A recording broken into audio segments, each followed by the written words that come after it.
Okay, I'm going to walk through the basics of using Unity to produce a very simple game that allows for the control of a ball with a few keyboard controls.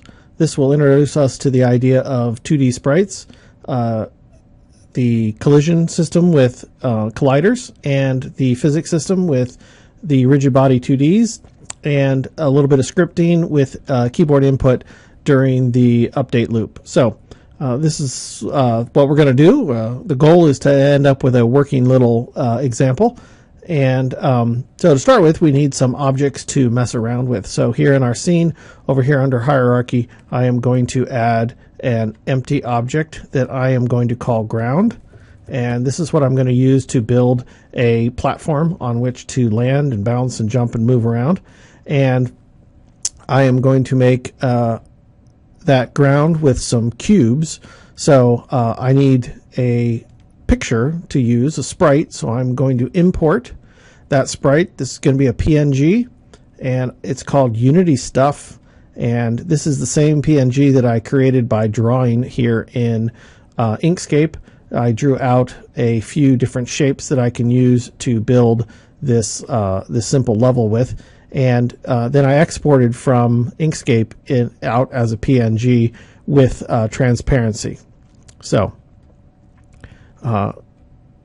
it comes into Unity, and you'll see when it comes into Unity as an import, it's imported in single sprite mode, which means that the entire object, that entire sprite sheet, is treated as a single graphic. And we want those to be individual sprites, so we're going to set it to multiple mode. And then I can click on Sprite Editor, and it will bring me into the Sprite Editor. And here I can chop apart my my sprites into individual images. And this slicing process, I'm just going to use automatic, and I'll hit slice. And then I look here, and I see that the borders are pretty good. I can zoom in on these a little bit and see how those borders are doing. Whoops, wow, that's zoomed in a lot. And I can see that all of my sprites sliced nicely. If I didn't like the slicing of any of those sprites, I could, for example, click on one of them, and then I can move around the borders. I can move around the edges to slice my sprite differently. This may be necessary if your sprite is oddly shaped. And then the little green handles will allow me to set what are called borders, and we will discuss this at a future time. So for now, you can just leave your borders set the same as your object.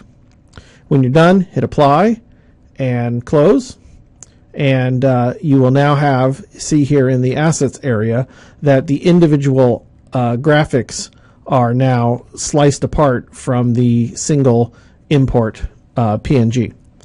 So I am going to add to my ground. I am going to add a block that will form the ground. So I'm going to drag that up here and add it here. And so here's my object. If I want to move it around, I got to select the translate tool. That will give me this blue handle that will allow me to drag it around. And I'm going to go ahead and put it down here near the bottom of my scene. Over here in the transform, I can now adjust and manipulate that particular object. So if I wanted it to be a smaller block, for example, I can put in scale factors here, which will scale down my block in Unity. I could also do that with the scale tool and drag along different axes to scale. So let's just go ahead and leave those as ones, and we'll just work with the block the way it was. Okay, so what I really want to do is I want to make a whole object of these blocks. So I'm going to duplicate this block several times. And for our purposes, 4 of them should be enough. So with that one selected, I can now drag that one over. Go back to the first one, drag one over.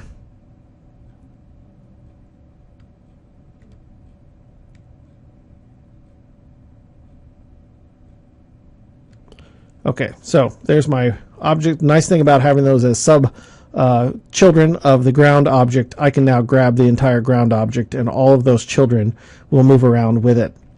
And so in order to make this thing interactable, I have to put a collider on to prevent the object from passing through it. So I'm going to use a box collider, and I hit the Edit Collider button. This allows me to manipulate this collider, and I'm going to drag this down here to completely surround my platform.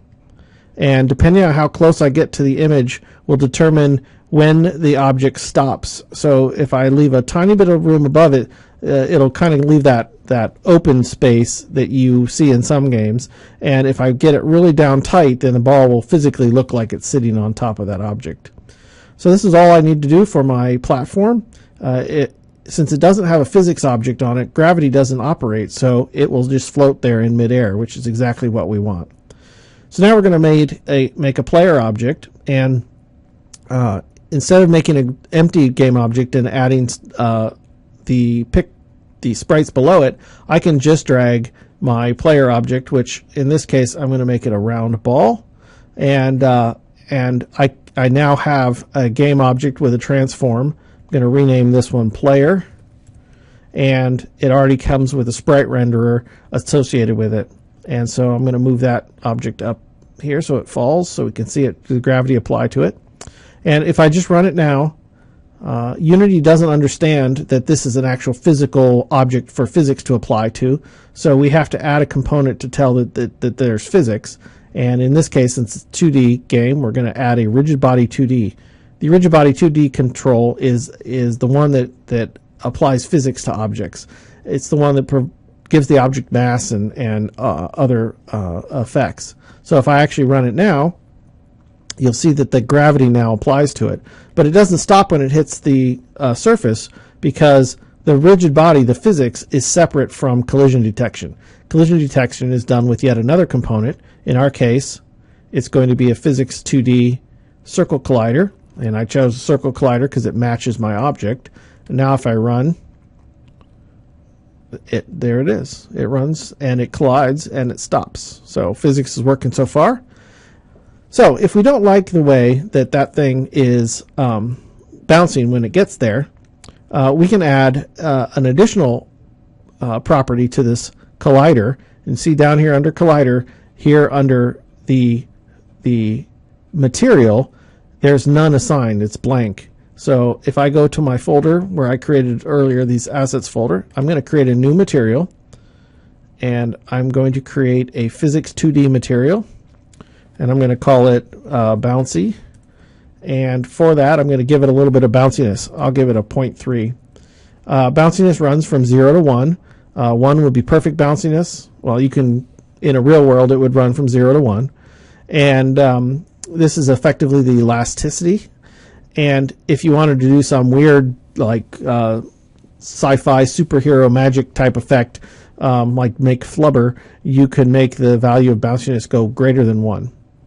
And so I now need to apply that to my player object here. So I would click and drag into that field, and now this particular object has that material, 2D material, assigned to it. And now if we run it, we'll see that it will bounce slightly when it hits the ground, and looks a little bit more realistic. Okay, so now we want to try and control how this ball will move if we apply some keyboard actions to it. And so in order to do that, we need a player control script. So I'm going to add a new script here. And it looks like I've already written the player control script. So I'm going to cheat. I'm going to go ahead and use that one. And when I hop over to MonoDevelop to edit it, I'll just throw away what I already have in there real quick and explain what these different functions do. The start function will run once when this object is created, and so you would put any sort of initialization code here. The update runs every frame, and fixed update down here, this runs on a fixed time scale and is used for physics typically. So anytime you want to do something that might affect the physics of the situation, where you're calculating maybe your own physics, you want to do it in fixed update so that it runs at a sort of a real time scale, so that faster computers don't make the physics run faster. And so meanwhile, frame update, the update is once per frame. You could have lots of frames on a fast computer and very few on a very slow computer, and so the behavior of the way the world works would seem a little bit weird. So in our case, we're just going to mess around with update for now because we're going to get some user input. And so what I'm going to do is I'm going to do a series of if statements to check to see whether a key is being pressed down or not. In the first case, I'm going to check the key. So I would use input. That's where I can get stuff from the user. In this case, I want to get a key down. That's a function that's going to call to find out whether a certain key has been pressed since the last update or not. In this case, this key code construct is nice because it allows us to easily in our editor enumerate any of the types of keys. So I want to use the space key, and whenever I have the space key down, oops, I'm missing a parenthesis here. Whenever I have the space key down, I want to do what's inside this if statement.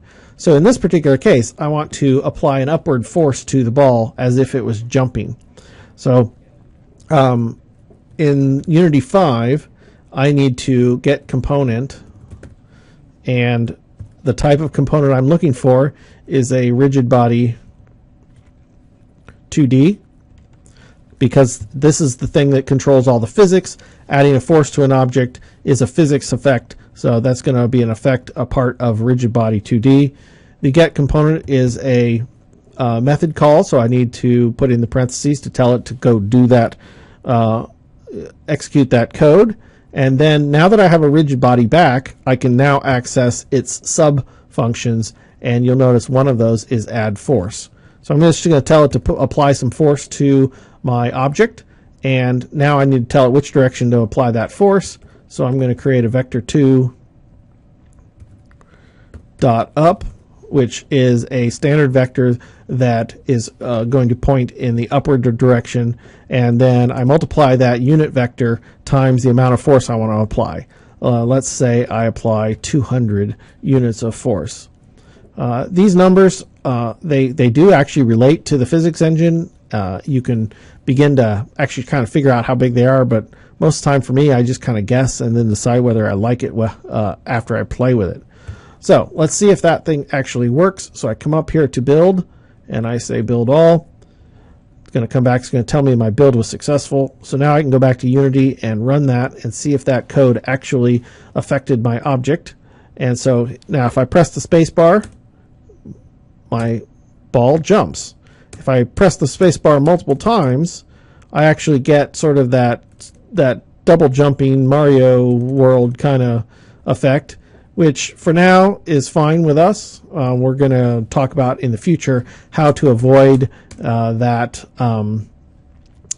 We'd check to see whether the ball's in contact with the platform, for example. But for now, this is fine. Okay, so let's find out what happens if we can go right or left. So again, we would come back to our code, back to our player control code. I'd tell it to edit the script. And now I want to do something else.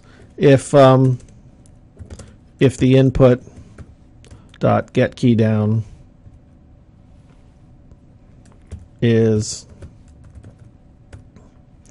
and so let's try to see if there's a right arrow.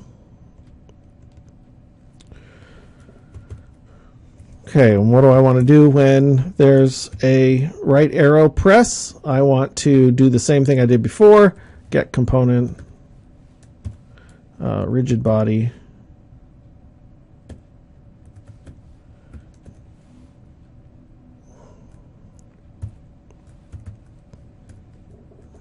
and in our case we'll just go ahead and add force again since we understand that one, and we're going to say vector2 dot right.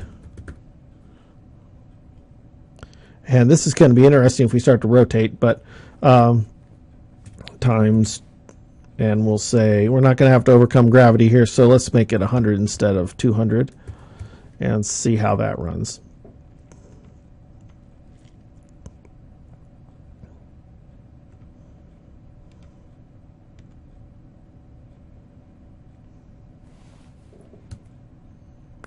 And there it goes.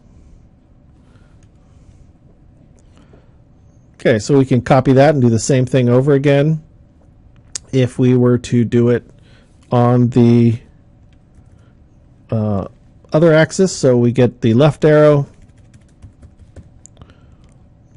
and we're going to reverse the right direction with a negative sign and see if that makes our ball go the other direction. So I can get it going to the right, I can get it going to the left. And since I'm applying forces, I have to apply it multiple times. You can see I'm sort of speeding it up and slowing it down. And I can do that while I'm flying around in the air and actually kind of fly. Sort of Flappy Birds. Oh, there it went. Okay, so let me show you a couple little things in the slightly different way of doing this. I get tired of writing get component Rigidbody 2D all the time. So what I might do is I might make a private version of a Rigidbody and then I might call it just something like RB.